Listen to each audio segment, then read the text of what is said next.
salam sejahtera, Om Swastiastu, nama budaya, salam kebajikan. Baik, nasionalisme ialah rasa cinta pada tanah air, ras, bahasa, atau sejarah budaya bersama. Nasionalisme penting untuk ditanamkan pada diri setiap bangsa, terutama aparatur sipil negara.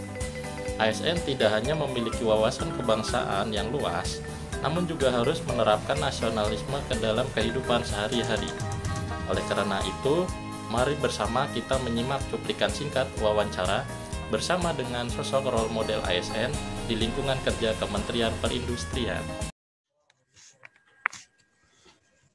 Ya baik, Pak Rudi, Assalamualaikum warahmatullahi wabarakatuh. Waalaikumsalam warahmatullahi wabarakatuh. Baik Pak, di sini saya akan mewawancarai Bapak sedikit tentang nasionalisme. Pertama, saya akan persilakan Bapak untuk menjelaskan tentang profil Bapak, yaitu siapa Bapak hingga perjalanan karir Bapak di Kementerian Perindustrian. Silakan. Oke, terima kasih Andika ya, Pak Andika. Nama saya Rudi Firdaus. Saya lahir di Jakarta. Udah lama deh pokoknya. Terus begitu. Saya itu bergabung di CPNS ini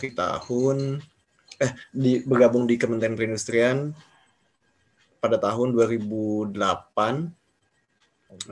Kalau TM 1 Maret 2008. Lalu sama halnya dengan teman-teman yang lain, nanti akan melaksanakan jabatan, tahapan-tahapannya selanjutnya akan dilaksanakan. Nah, diangkat jadi PNS, lalu kenaikan pangkat di situ, ada yang lain-lain lah. Nanti akan dirasakan sama teman-teman semua.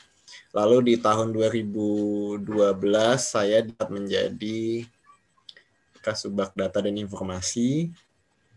2013-nya menjadi Kasubag Program dan Evaluasi Pelaporan.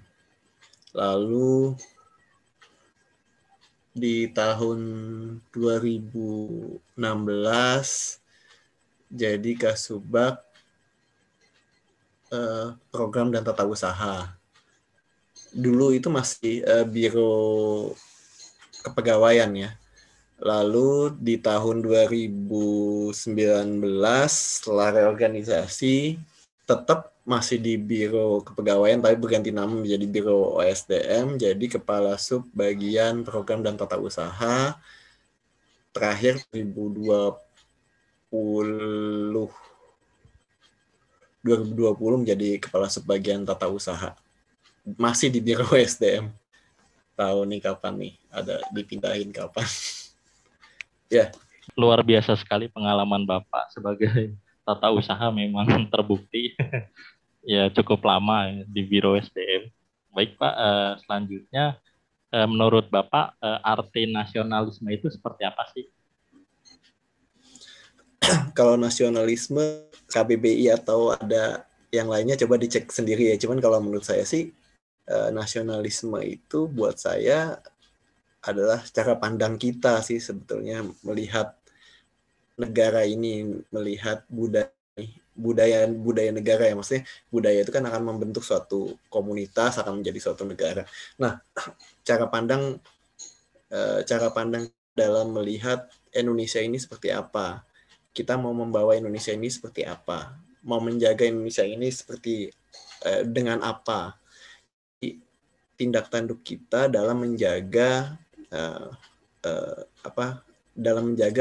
negara, bangsa dan negara kita ini. Baik Pak, terima kasih, mantap sekali penjelasannya mengenai arti nasionalisme. Baik Pak, selanjutnya salah satu bentuk nasionalisme itu adalah mengamalkan nilai-nilai Pancasila.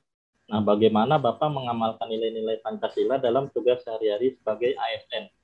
Kalau saya sebagai ASN sih sebetulnya poinnya adalah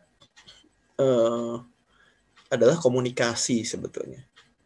Dalam melayani ini kita perlu komunikasi dengan teammate, dengan apa namanya dengan teman kerja dan komunikasi ke customer ya, uh, uh, apa ya customer kita gitu. Jadi kita harus tahu sebetulnya yang dibutuhkan oleh layani itu seperti apa, yang terus dalam kita melayani kita kan akan melaksanakan itu dengan teman kita, dan itu harus apa namanya berkomunikasi dengan teman kerja kita. Nah, pengamalan Pancasila dalam hal ini sih kalau menurut saya yang paling dekat sila keempat.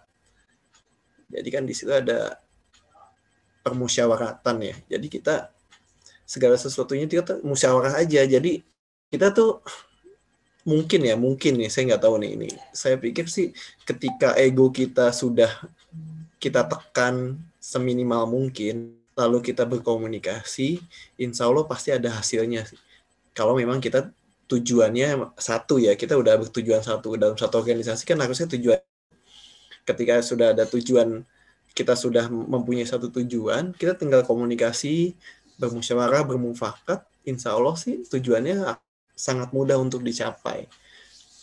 Tapi tanpa ada komunikasi agak sulit. Nah, ketika kita sudah memufakati sesuatu hal dalam pelayanan kita, dalam melayani customer, insya Allah selesai, gampang lah. Intinya sih komunikasi dan bagaimana kita bermusyawarah untuk mencapai tujuan itu. Mungkin itu sih yang paling sering kalau saya laksanakan sih itu. Baik Pak, terima kasih, super sekali penjelasannya. Baik Pak, selanjutnya itu kita kan saat ini Bahasa Indonesia ini sedang menghadapi pandemi COVID ya Pak. Nah itu kira-kira cara Bapak dalam melaksanakan tugas Bapak sebagai ASN di kala pandemi ini kepada customer atau pegawai itu seperti apa ya Pak? Kebetulan kan kalau customer saya itu adalah pegawai ya. Kebetulan customer saya itu saya melayani pegawai, baik pegawai di internal maupun nanti teman-teman akan melayani pegawai di Kementerian Perindustrian. Jadi kalau balik yang tadi, kita selalu berkomunikasi. Jadi sebetulnya apa sih yang dilayani itu apa? Yang ingin dilayani itu seperti apa? Misalnya kita mempunyai suatu program tapi kurang pas nih sebetulnya. Kurang pas dengan si customer kita. Customer kita tuh sebetulnya maunya agak sedikit berbeda. Nah, kita tinggal dikomunikasikan saja sih sebetulnya. Nah, ketika sudah ada komunikasi itu, implementasinya seperti apa? Nah, tanyanya terkait dengan pandemi ya, kita menyesuaikan lah. Kita kan harus selalu beradaptasi dengan perubahan.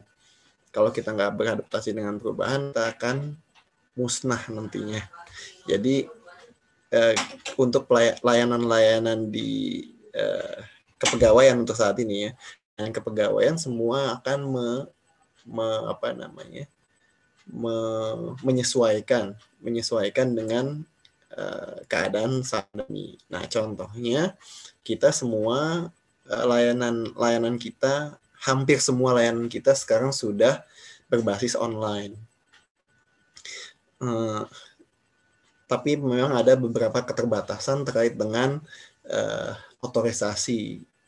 Tapi itu nanti sedang kita perbaiki untuk bisa juga tetap online. Tapi itu kan tetap harus ada payung hukumnya ya. Oh ya, sebelumnya tadi saya mengingatkan ketika kita ada berkomunikasi segala macam tadi, bermufakat, berkomunikasi untuk mencapai terus lalu bermusyawarah untuk mufakat, kita jangan lupa kita ada koridor yang nggak bisa dilewati, ada batasan yang harus kita taati, yaitu peraturan perundang-undangan. Jadi mentang-mentang kita komunikasi bermufakat tapi kita melanggar aturan, itu nggak boleh. Intinya ada satu boundary yang kita harus jaga, kita di situ bisa bermusyawarah. Oke, balik lagi ke tadi ya, yang terkait dengan penyesuaian saat pandemi. Yang tadi saya udah sampaikan, kita menyesuaikan dengan situasi dan kondisi saat ini. Semuanya sudah, hampir semua layanan kita sudah digitalisasi. Pasti ada kekurangan satu dan lain hal ya, karena ada satu dan lain hal, tapi kita tetap improve layanan supaya bisa benar-benar memuaskan pelanggan kita, si customer kita itu. Baik Pak, terima kasih atas penjelasannya. Jadi ini kan di saat ini masih pandemi Pak. Nah itu kira-kira kebijakan apa yang tepat yang bisa dilakukan di lingkungan Kementerian Perindustrian atau di Biro SDM Pak utamanya? Ya sebetulnya kalau kebijakan itu kan adalah pimpinan kami ya. Jadi kalau saya sih sebagai yang melaksanakan sebetulnya hanya bisa memberi masukan, memberikan saran, memberikan sumbang saran aja ke pimpinan. Kebijakannya ada di pimpinan. Nah, kebijakan saat ini memang semuanya sudah diarahkan ke digitalisasi. Walaupun sebetulnya sebelum pandemi juga kita sudah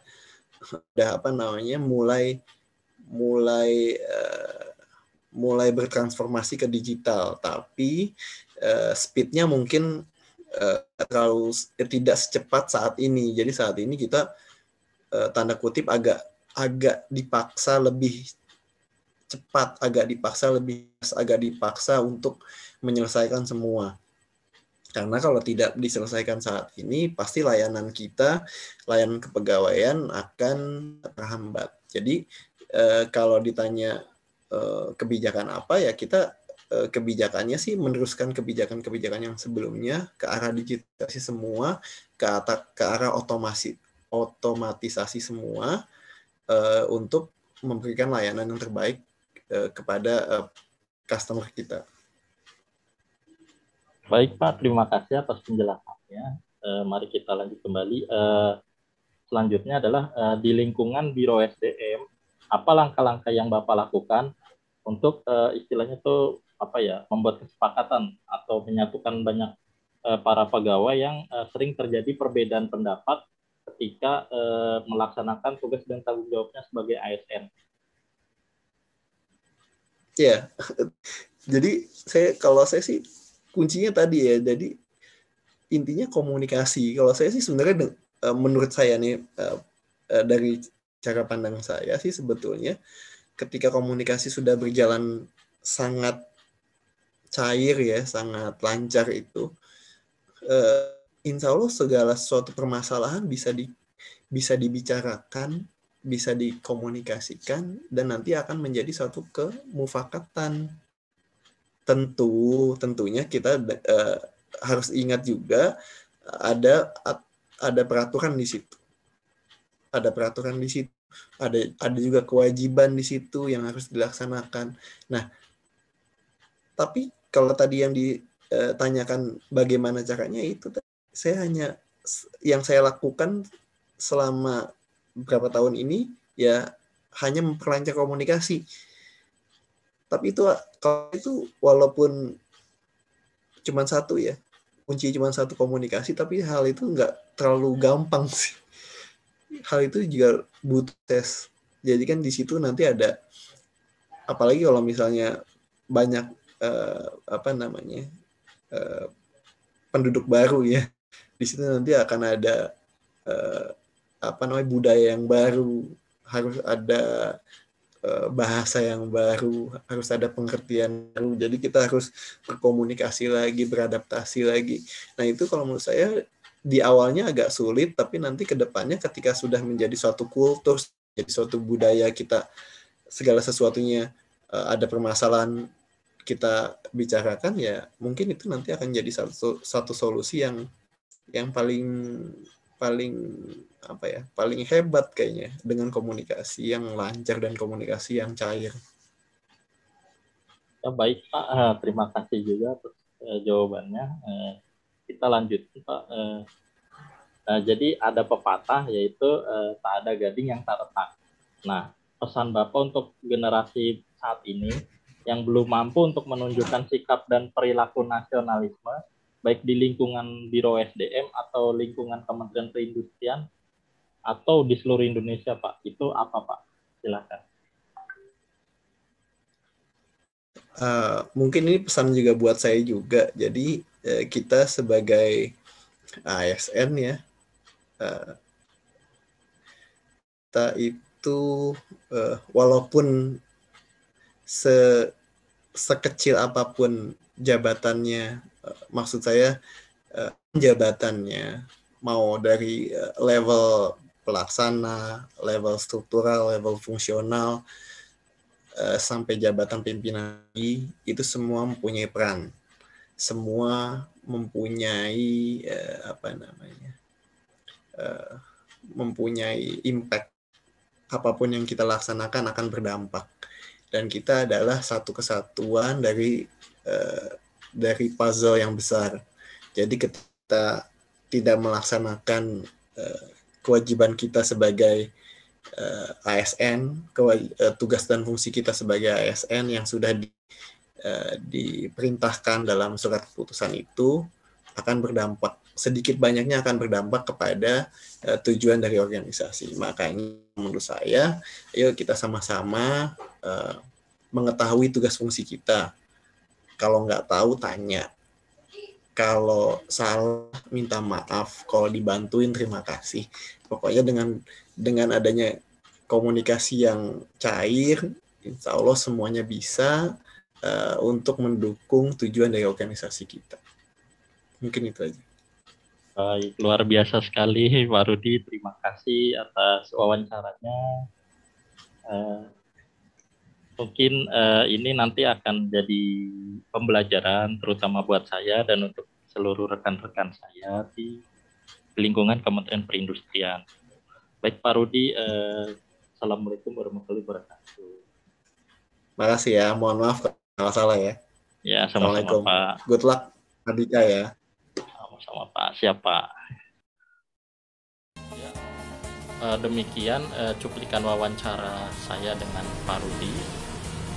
Jadi di sini kita dapat simpulkan bahwa nasionalisme itu dapat diimplementasikan dalam berbagai macam hal.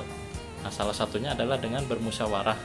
Jadi apabila ada kendala dalam urusan kita, baik pekerjaan maupun kehidupan sehari-hari, maka silakan lakukan musyawarah untuk mencapai suatu kesepakatan. Selain itu juga kita bisa pelajari bahwa kita harus memiliki rasa tanggung jawab terhadap apa yang diamanatkan baik oleh negara ataupun yang seharusnya dapat kita lakukan sebagai aparatur sipil negara. Baik, terima kasih semua. Saya Andika Oktodora undur pamit. Wassalamualaikum warahmatullahi wabarakatuh. Salam sejahtera, Om Santi Santi, nama budaya, salam kebajikan.